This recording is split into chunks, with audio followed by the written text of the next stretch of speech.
In front of me is CUBOT King Kong 6, and today I would like to show you how you can turn on and use Keyboard Clipboard.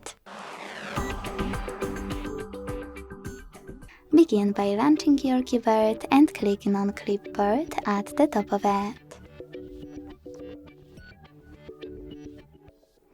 Then use this switcher next to Clipboard. And to go back to standard keyboard, click on this arrow at the top left corner. Now, in order to use Clipboard, you need to copy or cut any text. And to paste it right away, tap on it at the top of your keyboard. If you want to paste it later on, click on Clipboard and tap on your text over here. In order to pin it, use this pen at the top right corner, click on your sentence and then pin icon.